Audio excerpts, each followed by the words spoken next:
سوال پوچھا ہے کہ مختلف احادیث پاک میں صدقے کی فضیلت بیان کی گئی ہے۔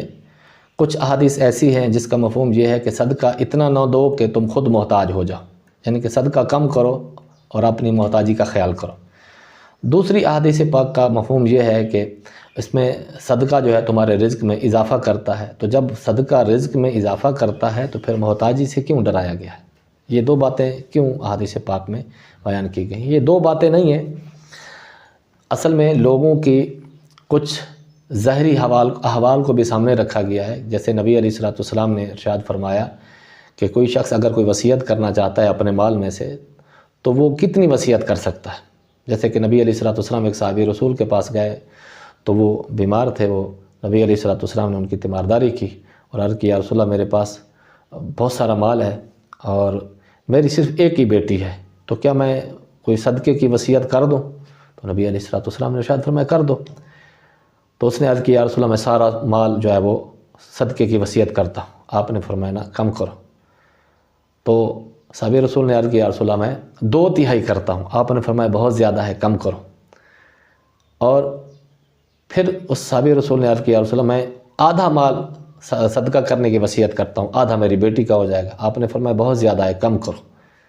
پھر عرض کیا یا رسول اللہ میں 1/3 وصیت کرتا ہوں صدقہ کرنے کی۔ آپ نے فرمایا 1/3 بہت ہے اور یہ کافی ہے تمہارے لیے، یعنی کہ 1/3 1/3 حصہ صدقہ کرنے کی یہ اس شخص کے لیے ہے جو دنیا سے رخصت ہو رہا ہو اور وہ وصیت کرنا چاہتا ہے کہ میرا مال جو ہے وہ کہاں کہاں پر خرچ کیا جائے، تو اس کے لیے حکم یہ ہے کہ وہ 1/3 مال میں وصیت کر سکتا ہے، اس سے زیادہ کرنے کی اجازت نہیں ہے۔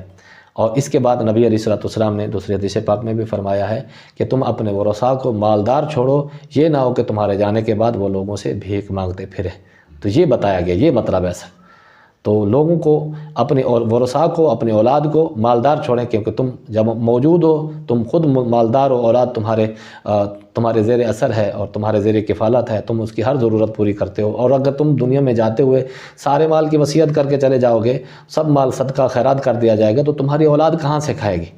تو یہ اصل جو بات ہے جو نبی علیہ الصلوۃ والسلام یہاں پر یہ فرمانا چاہ رہے ہیں، جو اس حدیث پاک کا جو مفہوم ہے کہ تمہاری اولاد تم ان کو مالدار چھوڑ کے جاؤ، یہ نہ ہو کہ تمہارے جانے کے بعد وہ لوگوں سے مانگتے پھریں، بھیک مانگتے پھریں، لوگوں سے مانگ پر کھانا پینا انتظام کرتے رہو۔ تو ایسا نہ کرو، بلکہ اپنے صدقہ خیرات کا اہتمام بھی کرو اور اپنی اولاد کے لیے جمع پونجی کا انتظام بھی کرو تاکہ تمہارے جانے کے بعد وہ اس پر گزر بسر کر سکیں۔ اور دوسرا مفہوم حدیث پاک کا جو صدقہ کرو، جو صدقہ جو رزق میں اضافہ کرتا ہے، تو یہ حقیقی معنوں میں ہے کہ جہاں کہیں جب کہیں تمہیں اپنی زندگی کے اندر صدقہ کرنے کا موقع ملے تو تم صدقہ دل کھول کر کیا کرو، کیونکہ ایک صدقہ جو ہے من جاء بالحسنۃ فلہ عشر امثالھا، اللہ تعالیٰ نے ارشاد فرمایا جو ایک نیکی لے کر آئے گا میں اس کے بدلے میں 10 عطا کروں گا۔ تو صدقے کی دنیا کے اندر اپنے ہاتھ سے صدقہ کرنے کی فضیلت یہ ہے کہ اللہ تعالیٰ اس کو دنیا کے اندر بھی اس کا بدل عطا فرماتا ہے، اس کا بدل آخرت میں بھی عطا فرماتا ہے۔ تو یہ دونوں حدیثیں اپنے اپنے مقام پر درست ہیں۔ یہ صدقہ کرنے سے ڈرایا نہیں گیا اور اس میں محتاجی سے ڈرایا نہیں گیا، بلکہ محتاجی جو تھی وہ پہلی صورت میں تھی کہ تمہارے ورثاء پیچھے سے محتاج نہ ہو جائیں، تم تو سارا صدقہ مال وصیت کر کے چلے گئے، وہ تمہارے پیچھے محتاج ہو جائیں گے، تو ایسا نہ کرو، وہ ان کے لیے بھی کوئی چھوڑو، کوئی صدقہ بھی کرو۔ اور اپنی زندگی میں اگر صدقہ کا موقع ملے تو جتنی استطاعت ہے اتنا صدقہ کر دیا کرو، کیونکہ حضرت بلال رضی اللہ تعالیٰ عنہ کو نبی علیہ الصلوۃ والسلام نے ارشاد فرمایا کہ بلال تم صدقہ کرو، یہ جو تمہارے پاس ہے یہ خرچ کرو گے تو تم اور آئے گا۔